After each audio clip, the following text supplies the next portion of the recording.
Baik,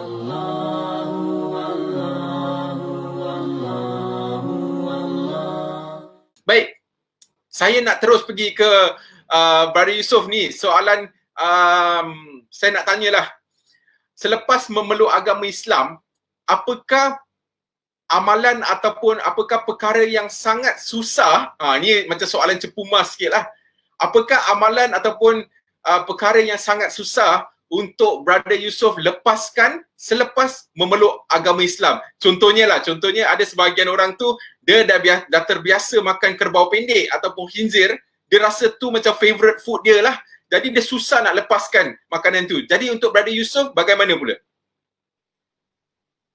Okey, terima kasih.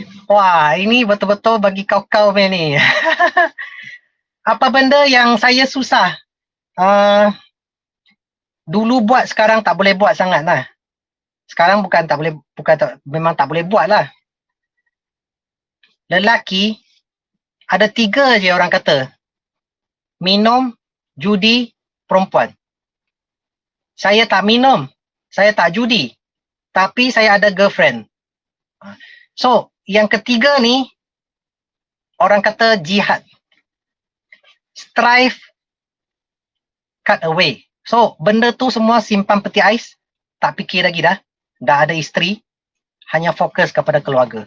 Itu adalah my biggest struggle yang saya repair diri saya sendiri selepas saya memeluk agama Islam. Dan kalau nak cakap tentang amalan yang mana yang memang susah hari-hari saya kena berdepan punya, iaitu solat subuh. Itu memang susah. Sebab kalau malam tidur lewat, kadang-kadang sibuk-sibuk sampai tidur lewat malam, esok punya subuh memang teruk susah. Kalau bukan kerana nak bangun sahur, subuh tu memang sangat-sangat liat. So insyaAllah nak kena praktis lagi. Dalam Islam ni untuk kita praktis, do the best we can.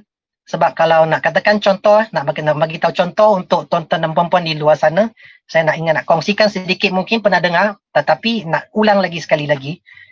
Islam turun kepada Nabi Muhammad SAW, Allah turunkan wahyu kepada Nabi Muhammad SAW dalam 2 peringkat yang besar. Peringkat yang pertama di mana?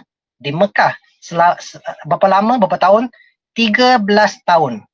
So, dalam 13 tahun tu, dia punya ayat-ayat tu adalah tentang hukum hakam, boleh buat, tak boleh buat, dosa, pahala, ataupun dia adalah tentang akidah, iaitu siapakah Tuhan, ciri-ciri Tuhan, cerita-cerita Nabi yang dulu-dulu, benda-benda yang moral. Mana satu? Dekat Mekah punya ayat-ayat yang diturunkan pada 13 tahun yang pertama, dia fokus kepada akidah. Maka Allah ajar kita kenali Islam, kenali pencipta. Selepas Nabi Muhammad SAW dengan dia punya sahabat semua berhijrah ke Madinah, barulah Allah turunkan ayat-ayat Al-Quran yang berkenaan dengan fiqh, sedikit demi sedikit. Maksudnya dekat Madinah tetap ada ayat-ayat yang akidah juga. Contoh, kita tahu selepas sahabat-sahabat semua memeluk agama Islam, mereka sudah solat, sudah puasa, tetapi mereka tetap minum arak. Allah tak haramkan arak. Dan mereka bukan hanya minum biasa cawan ke, jug ke apa, mereka minum by the barrel. Allah tak haramkan arak dalam kat Mekah. 13 tahun tak haramkan. Selepas hijrah 14 tahun tak haramkan lagi. 15 tahun tak haram. 16 tahun belum haram. 17 tahun baru Allah turunkan satu ayat bahawa jangan minum arak. So 17 tahun selepas seseorang memeluk agama Islam, baru Allah larang minum arak. Berbanding dengan kalau kita, contohnya, seseorang masuk Islam, semua benda terus haram dah. So kita baby baru lahir, boleh ke lari? Tak boleh kan? Jadi itulah dia punya yang saya ingin nak kongsikan. Cara-cara kita nak melayani, nak membimbing seseorang yang baru masuk Islam, mu'alaf, adalah macam cara Allah turunkan wahyu sedikit demi sedikit sampai dia punya tiang semua dah kukuh. Semasa dia sudah kukuh, dah kuat, baru kita suruh dia putuskan benda tu, dia boleh. InsyaAllah. Baik, Alhamdulillah. Saya difahamkan juga Brother Yusof, you ada membantu juga IDT dalam menghantar ataupun mengirimkan pack-pack Ramadan kepada golongan asnaf dan juga mereka yang terjejas disebabkan COVID-19 ni. Jadi di manakah saya difahamkan ada IDT sedang mengumpulkan sedikit dana. Jadi mungkin boleh minta Brother Yusof terangkan sedikit mengenai ini. Okey, ramai yang putus bekalan makanan kerana COVID-19, tak boleh pergi mana-mana, PKP semua. So ini ongoing. Setiap minggu pun ada beberapa tempat yang memerlukan makanan. Kadang-kadang satu keluarga, kedua keluarga, kadang-kadang 3-4 keluarga. Dan baru hari ini kita pergi bantu hantar 200 10 kilo punya beras guna Hilak pergi kepada Somalia punya pelarian, Somalia, Afrika. So kena 2 kali trip, satu trip itu Hilak sudah penuh 1 tan, kereta pun tenggelam. So baru habis lepas tu I buka apps, pandu Grab sekejap, 2 jam, 3 jam, alamak sudah kena live. Tutup apps, lepas tu sekarang bercakap dengan tuan-tuan dan puan-puan. So dia sentiasa ongoing sebab ada dana, tuan-tuan dan puan-puan bagi dana, ada orang susah, maka kita pun pergi beli kat pasar raya ke, kat mana ke, mungkin kalau yang 1-2 keluarga yang sikit-sikit tak banyak, beli dekat 99. Dan saya waktu PKP, orang lain semua tak boleh keluar. Saya ada lesen sebab saya Grab mah. Nampak tak saya punya baju?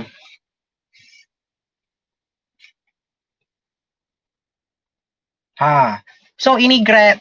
Polis tak tahan dia, cakap lalu. So saya pun pergi hantar lah.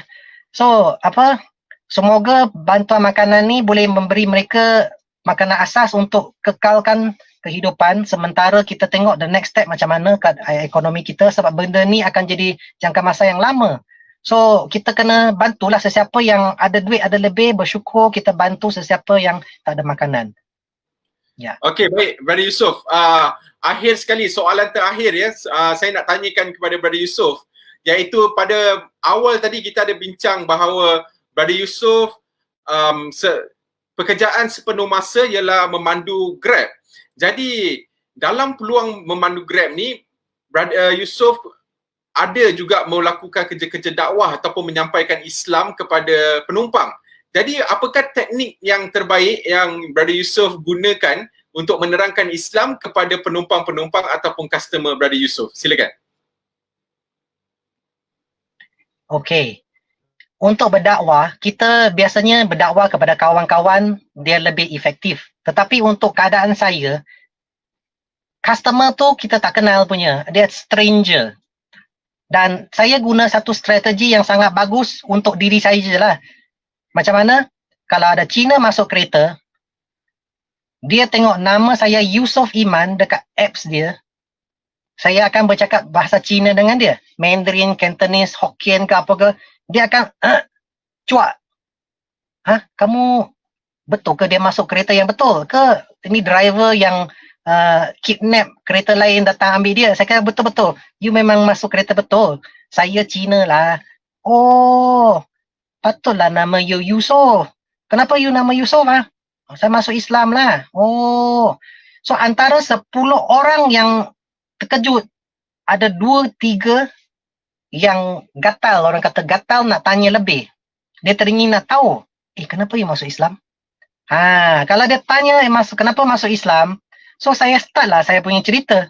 Saya bagi tahulah apa yang saya kongsikan tadi kepada tuan-tuan dan puan-puan sepanjang 50 minit yang sebelum ni, apa yang saya lakukan. Dan saya akan tanya mereka selepas conversation, perbincangan dah lebih kurang, kita dah berkenalan lebih kurang dah. Tapi kalau dia punya jarak terlalu pendek, susah sikit lah. Kalau macam trip, airport, apa semua, dia tak boleh lari lah. Berapa lama, 1 jam baru sampai KL kan. Dalam kereta saya belasah habis lah. Saya akan kongsikan. Tanya dia, you percaya Tuhan tak? Kalau dia percaya, tanya dia, you rasa-rasa alam ni, apa you punya pandangan tentang alam ini? Dia akan kata, you tanya dia, alam ni Tuhan ke bukan Tuhan? Ciptaan ke ataupun Tuhan? Dia akan kata ciptaan. Allah